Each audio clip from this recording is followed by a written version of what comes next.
This is the Debunking Economics podcast with Steve Keen and Phil Dobbie. The Archives. Episode 97. Is it time to break up the internet giants? Welcome to the Debunking Economics podcast with Professor Steve Keen. I'm Phil Dobbie, and today, is it time to split up the major internet players, the likes of Amazon and Facebook and Google? Have they just got too big for their boots, and are they distorting the market? If so, why aren't we treating them like any other monopoly? That's today on the Debunking Economics podcast. Now, my weekly radio show here in London recently, I spoke to Jonathan Taplin, who's a Hollywood movie producer, who was behind the movies Mean Streets and To Die For, amongst others, and he's also been a music producer who worked with Bob Dylan and the band many years ago. And last year, he wrote a book, Move Fast and Break Things, How Google, Facebook and Amazon cornered culture and undermined democracy, in which he expressed concern about the role that these big companies are having on society and how they're basically taking over and absorbing other companies. So in other words, if Facebook had to compete with Instagram and WhatsApp, and they were actual competitors and still, instead of all being owned by Facebook, then one of them might offer you a service that wasn't so intrusive, that wasn't built on the idea of surveillance as the core part of their business. And that would be a differentiator. And maybe you'd say, well, I'd rather have that service that didn't require me to tell them what my religious or political affiliation was and spy on me and know exactly every piece of music or what team I follow. And, you know, I mean, that's just pernicious. And that is, of course, just part of the whole thing that the internet has done for us. For example, what has the internet done for us? Well, it's decreased revenues in a lot of industries like the media and movies and music. It's closed down retailers. It's having a good job at trying to close down newspapers as well. It's polarizing opinion, because we're basically getting feedback that's exactly the same as our own when we look at our Facebook feeds. It's created a culture of instant gratification rather than consideration and introspection. Like, for example, those days when we used to have to go out and buy music, for example, rather than just getting it straight away. It's reduced the number of people with jobs, so there's no wage pressures, it seems, and it's possibly reducing our living standards as a result of that. And it's added to the rich-poor gap. Apart from that, how do you think it's working out for us? That's like an introduction to the what have the Romans done for us? Exactly. But I mean, it is. There's a lot of bad news there, isn't there? And it's pretty hard to argue that, you know, those factors are not being driven by the influence of online. Yeah, I mean, certainly what the online thing has done is enable the major reason why monopolies develop is economies of scale. And the internet is a dramatic increase in those economies of scale because in the past, if you wanted to market books to an audience, an audience would have to physically walk to your shop, check out what books were there, decide what to buy, and then get them and carry them out of the shop themselves. Then you got to mail order catalogs. And, of course, mail-order catalogues worked. They were quite effective. That increased the marketing range substantially. So major book chains could come out of that because they would be the ones who'd have a wider range of books in their catalogue than the local corner shop would have. What you have evolving out of that is like an internal command economy inside a market economy. Because now when I'm afraid I just automatically go to Amazon to look for most things I want to buy. Yes, so do I. And it has convenience, you know, because you don't have to go and struggle against shoppers. But, if this figure is right, and I think it is, but it's scary, it's forecast it's going to have 50% of and I think this might just be in the United States, the retail market gross merchandise volume. So, half of everything sold basically by 2020. Which is not particularly far away. No, half of everything sold will be through Amazon. All those other online stores, all those other bricks and mortar stores, they're the other 50%. That's shocking, isn't it? And yet, why is that not a monopoly? Well, it is a monopoly, but in terms of distribution. But economics tends to argue that if you broke it down a competitive system rather than having a single monopoly, break it down competitively, you'd have more output at lower price. In fact, the reverse applies. When you have a large monolith like Amazon, so long as it's efficiently driven internally, and it's driven to frightening levels of efficiency really internally with the warehouses, automated warehouses, the very, very regimented command system for the workers in those factories and so on. You can see internal exposés of journalists who go and work there for a while and see what it's like to be in what do they call it, a fulfillment center, I think. And it's the opposite of fulfillment for the workers who work there, but it fulfills. Discovered there's actually people who are getting paid even less than journalists. That's been the shocking news for a lot of them. I know, yeah. And this means fundamentally that large scale system has economies of scale which small ones do not have. If you changed over to the old competitive model, your costs would rise. And this is why Amazon's been able to eat up so much of the market. No. Plus also one little tactic, which I wasn't aware of how successful this tactic would be with Bezos, but he basically prices so he makes no profit. What actually happens is a rise in the value of the shares. And that's why people continue buying Amazon. It pays zero dividends, but the share price rises all the time. And they manage to evade tax because you get taxed on your income, which is out of profits, not your capital gain, which is one of the many mistakes in the tax system to allow that to happen. So do we need to rethink our definition of what a monopoly is then? Because obviously the initial argument for monopolies were that they would take advantage of their monopoly to push prices higher. And the last thing in the world you'd want is a monopolies commission that was going to do something that was going to make prices higher because they get rid of economies of scale, but maybe they need to. Well, another thing is economies. This is the weakness if you look back to the 19th century and see where did our anti-monopoly ideas come from in the first place, it was really out of the behavior of the robber barons of America in particular, where they would be, and it applied with the railroads, which relates partly to the land story you talked about last time round. Pardon me. The robber barons would, when the railways came in, they could then take the wheat from a region which only had a localized distribution of wheat, take that wheat for sale to ship it across to, sale in the European market or beginning in the big cities in America, but also selling it overseas. And the robber barons would come in and buy up the land around where the railway was going to be built, grab that land value increase for themselves, wipe out the locals, take over the farms, et cetera, et cetera. And so to stop that sort of behavior, that's where the antitrust, pardon me again, that's where the antitrust elements of American law came from. Now, that was a sensible thing you wanted to restrain, but neoclassical economics said, monopolies are bad because they increase price and reduce volume. It's the exact opposite that they do. Yeah. They because of the economies of scale, they reduce price, they increase volume, but they squeeze out alternatives, they squeeze out the local community. Yeah, because, Google, has faced many antitrust cases and has used the argument. Google, who, by the way, has 3/4 of all global search results, they've got revenues of $110 billion, so they're not doing badly, really. They've always argued that they don't have any control over price because basically most of their revenue is coming from search advertising, and it's keyword advertising where people are bidding for the ads. So they are, their argument in, lots of antitrust cases has been that they don't have any control over price because it's bid for. And if you had 10 Googles, the price would be the same because people would still be bidding for the ads. And that's always been their argument against their monopoly. And the price could be higher. So we don't have an effective model of what is to be criticised about monopolies. And I'll mention one piece of research which I really, really like on this front by my colleague and friend Paul Ormerod, because Paul is a classic multi-agent modeler.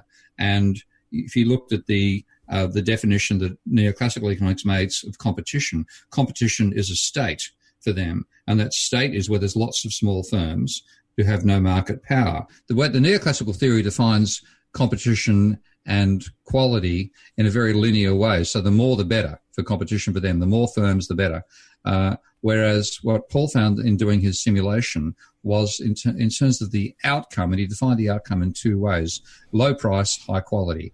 And he used this, pardon me, it was, of course, it has to be numerical simulation. So 0 was low price, 1 was high price.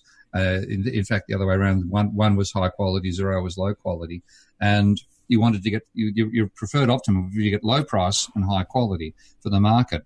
And in doing the simulations, he found that outcome of low price and high quality was unrelated to the number of competitors that survived the process of competing over time, so long as there's more than one.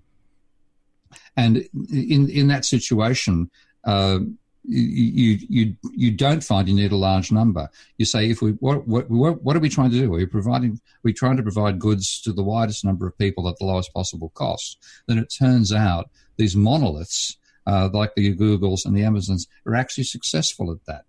And so it's not a case that they're ripping off the public. They're successful because they're undercutting the cost the public otherwise faces with a more disaggregated system. But then what you have to look at, and this is, I don't particularly worry about Amazon becoming as dominant as it is. What I worry about are the conditions for the workers inside Amazon facilities. Are they being turned to automatons in various ways? Are their wages too low? I'd rather look at that. But that surely is easily fixed if it's policed correctly. I mean, you just need to make sure there's very strong government regulations to ensure that that's not happening, which might push prices up a little bit. But hell, most of it's being done by robots anyway, so it's not going to have a significant impact. And we've, of course, eroded the capacity to do that by weakening unions over the last 40 years. So in some ways, if you look at an effective countervailing force, it's not necessarily one firm competing with another firm. It's people representing the workers competing with those representing the owners of capital. And we've weakened the capacity to do that sort of internal monitoring inside systems like Google and so on, and Amazon. The Google, of course, by the looks of it, treats their workers a damn sight better than Amazon's warehouse workers get treated. So if we look at all of these cases then, so we look at Amazon, Google and Facebook in different ways, the issue is that they're all doing things which are better than could be done by several of them. If you broke them up, you wouldn't get any advantage. But it's their behavior, in fact, that is part of the concern. So in Amazon, how much are they paying their workers? What are their working conditions like? In Facebook, it's how are they sharing our data? What are their ethical boundaries? I guess it's a similar argument with Google, which Google, and Facebook between them control pretty much all of the online advertising market. Well, 3/4 of it anyway. So there's ethical questions but a lot of this is sort of related to stuff that can be fixed through just more government intervention, more government regulation, and as you say, more union power. But it's also, if you look at what's actually going on, it's not competition, not Amazon squeezing out alternative retailers, which we're complaining about. It's Amazon getting power against the distributors. That is the issue. Yeah. And if you and I having an Australian background, I can talk about the Woolworths case, where Woolworths was seen as squeezing the margins for its suppliers so much that it was barely worth being a dairy farmer to produce this stuff. So it's not the power, it's not an individual firm within a particular market squeezing out its competitors. It's the impact of that particular essential part of the chain being able to squeeze the margins for the remainder of capitalism. Right. Well, that would be fixed by two Amazons, wouldn't it? Not necessarily, because they might behave in the same way. Right. You get them. Well, that would be collusion if they did. Well, I guess no, because they both want to keep prices as low as possible. Yeah.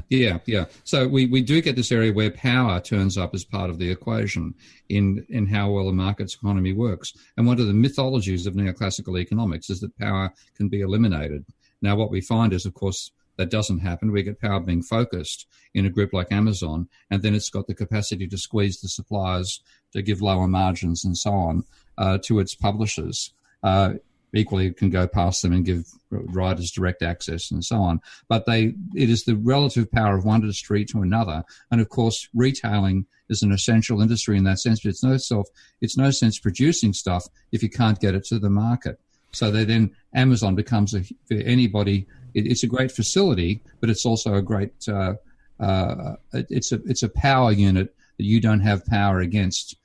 Coming from another industry source, it can squeeze the margins of everybody. What would happen? What would happen then if a government or all governments got together and said, right, well, we're not happy about 50% market share for one company. We're going to insist the maximum gross merchandise volume for any company in the retail sector is 10%. So Amazon, you've got to split yourself into 5 separate companies. Don't care how you do it, but you've got to sell 4 of them. Well, we have a precedent for that, and that was the deregulation of American telecommunications from when we used to have the Ma Bell company, the Bell Telephone Company, which came out of Thomas Edison and so on, and the Bell corporation. And they broke them up on this whole basis to get what they called baby bells. And you had a dramatic degradation in the quality of American telecommunications, which has only been addressed successfully by mobile telecommunications in the last 10 to 15 years. But that breakdown, what the reason that a group like Amazon will work so successfully is that there's a network that it is part of, where it plays a key role of distributing elements between nodes of that network, and breaking it into many separate little networks can actually mean you've got to have communication between networks of networks that works less well than that sort of centralized nervous system that something like Amazon becomes. So, but you do sort of commoditize choice, though, don't you? So say you did break Amazon into five, those, and they'd probably break them up into sort of catalog lines or something like that. But then over time, that would change as those companies develop their own unique identities. And one might say, for example, well, look, we are going to be very focused on the environment. We're going to be, we're going to promote ourselves as the company that costs more, but we sell, sustainable goods. So we sell organic food. Well, okay, Amazon's tried to do that themselves as well, I must admit. But you sort of like take a choice from the market. We're a bit more expensive, but we're giving you this choice. And by the way, we don't screw our suppliers, which is why we're a bit more expensive. Versus Amazon, it might look quite bad then, saying, well, actually, we do screw our suppliers, which is why we're so cheap. If you get that competition, then people have a choice, and you'd hope those sorts of differences would start to emerge. Or am I just being idealist? I think the success of that economies of scale is so great that it tends to overwhelm that effect. And, I do, there is a marvelous benefit for me. I was in a conversation with a venture capitalist stroke entrepreneur in Los Angeles and San Francisco yesterday, and in the process of the conversation mentioned 2 or 3 books which he bought while we were having a conversation. Yeah, and the simplicity that comes with that is an enormous benefit to us as consumers. So we accept it then, but then we have all those problems that I gave at the beginning. And all of those problems, of course, so conventional economics says, well, it doesn't matter that no one's employed in these industries anymore, because they'll be employed in something else. The conventional economics says that things have got much more expensive and there's less of them because of the monopoly, and the exact opposite is what's happened. Right, but because economies of scale have kicked in. But on the other side, all the people losing their jobs because we don't need them to work in retail stores anymore. Conventional economics says, well, that's fine because they'll find a job doing something else, but they're not, are they? And that's the other part of the equation. It's a rather separate issue to this, but the issue. But it's crazy about this. This is one of those things I created, with that long list of good things that the internet's done for us. I can give you them again. It's reduced overall revenues in a lot of key areas because of that screwing of suppliers, which we've talked about. It's polarized opinion, which we sort of talked about, this need for more regulation, perhaps. It's instant gratification, which we're saying is a good thing, but consideration and introspection is a good thing too, and we seem to be losing that. But that's a societal upshot from all of it. But the key one, reducing the number of jobs, so there's less wage pressures, and what's it doing to our living standard? And it's also adding to the rich-poor gap. And they're the big consequences of our cheap and convenience goods from Amazon. Yeah, the other thing that I think is a major issue comes back to journalism as well. You have to have a system of micropayments that works to make this feasible. Amazon has got such huge economies of scale, and it's selling books, it's selling commodities, and so on. And the delivery system is much cheaper than its rival systems. So that's been an effective revenue system for it, and we've had this growth of organizations like Amazon. But journalism has died, and I think it's a major issue for us as a culture, because when you had quality journalism, and certainly the quality of journalism on average was much greater back when you paid journalists $1 a word in the 1960s and the 1970s, and I got paid $1 a word. I'm talking from my own experience.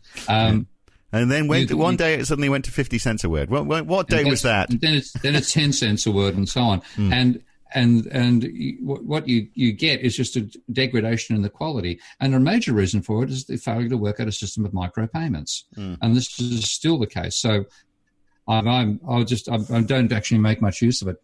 I haven't done it for my own revenue so far. But there's an Australian company called Inkl, INKL, and they're trying to be a news aggregator. and I pay $15 a month to subscribe, but I'm really behaving as a consumer of it rather than a producer. But their idea is to have things like the New York Times, Washington Post, not quite as far as Breitbart, but a wide spectrum of news sources, and they provide an aggregator for all that. So when you pay for in-call, if you read an article and you're paying, say, $15 a month to in-call, for each article you read, say, the 10 cents goes to the original producer of that article, which would be the New York Times, which then goes to the journalist. Yeah. And you get a revenue that means the New York Times might actually pay their journalist better salary. Or it could just be the journalist direct, of course, couldn't it? I mean, you might get a model. So that also. Yeah, and I think maybe what you're leading to here is the idea that perhaps online allows sort of almost cottage industries to develop, whether it's journalism or somebody who's weaving baskets or whatever you might be doing. Yeah. So it's sort of like that opportunity. So it's not just the internet alone; it's the payment system that goes with it. Yeah. And I've got to dip my hat here to Patreon on that front because that is providing not just obviously I'm benefiting from it, but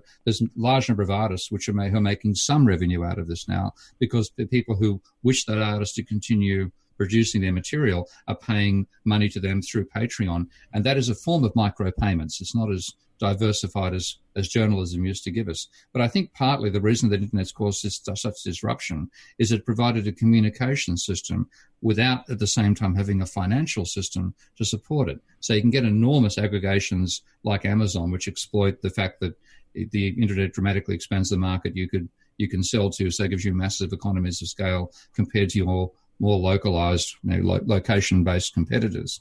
But it's destroyed journalism and destroyed a number of other industries at the same time because they haven't worked out a way to get a revenue stream out of that. Right. But you think they will? So do you think all these, and not just in journalism, but generally, these people who've lost their jobs because they worked in stores or they worked in newspapers or they worked in industries where there were numerous intermediaries which have been replaced by the internet, do you think the internet will create enough new jobs through sort of like perhaps through this sort of like the idea that we all go back to cottage industries and work? No, I don't. Right. No, I don't. It's a nice idea, but yeah, it's a nice fantasy. But I think again at the same time, a huge proportion of the population was employed in jobs that I'm going to mention an old 19th century philosopher here that Marx never thought would happen because he saw us being driven into proletariat on one side, working in manual labor, capitalists on the other. Nothing in the middle. In fact, there was an enormous growth of what's in the middle called the middle class because to run these large organizations rather than the corner shop philosophy that underlies neoclassical thinking, you needed a huge bureaucracy. You needed a lot of people to actually do the physical delivery, the warehousing and so on. What the internet is part of is a process of mechanizing all that. Yeah. And we can see that with at some point we won't be able to complain about how badly Amazon's treated workers because there will be no workers inside the warehouse apart from those who service the machines to the extent the machines can't service themselves. So it is a de-workerization. What a dreadful word. We've got to find a better word than that. But you heard it here first, folks. A dehumanization. Yeah. That's what it is, a dehumanization of production. That will happen. And Amazon is at the forefront of that. Now, the question is, what sort of society does that give you? Can people afford to buy the Amazon books if they can't get a job? That's in every case. These dilemmas come back to where do you get the aggregate demand? But the people who are working on the production line don't have well, they possibly haven't had a job for a long time because robots have taken those jobs away a long time ago. But I mean, unskilled jobs, they are clearly disappearing. But then what you're also saying is that middle class jobs are also disappearing unless you create it yourself. And and at that level, you're getting only a minority of the population can actually benefit from that. It takes a certain level of skill to do the creative writing that people are saying we can all go to when we cease being process workers. That is not the case. So unless we have a sort of biological eugenics where we raise the intelligence of everybody, but we're never going to get enough. Because machines can harness so much more energy and do things much more rapidly than humans can with their limited energy processing capability, ultimately all this stuff is going to go the way of machinery. Right. And therefore we have to confront a future society where workers can't get an income by blackmailing capitalists by saying we won't press that button unless you pay us a decent wage. Those days are going. And that challenges the actual basis of capitalism itself.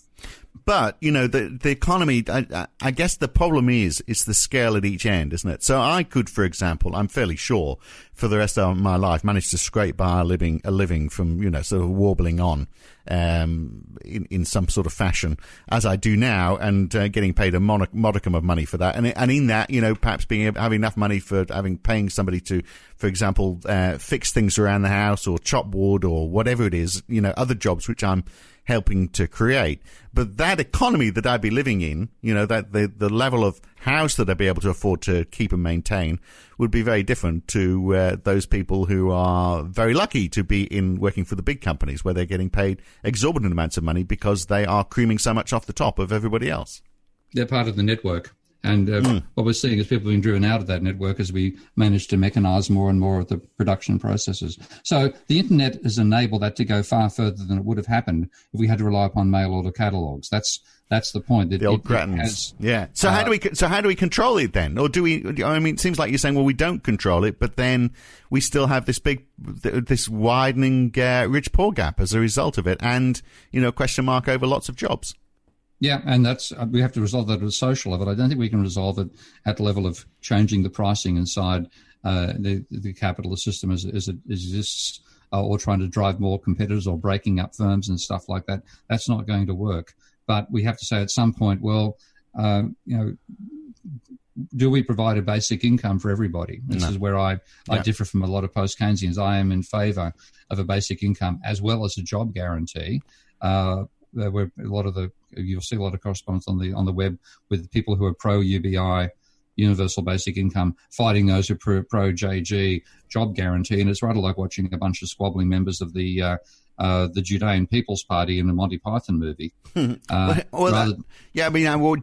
guarantee. What job is the question? I mean, if you're looking at the alternative to a universal basic income, that question has to be what? I mean, if there are no jobs, what do people do? What do they live off, and how do they provide inputs to the economy? How do they buy stuff from Amazon?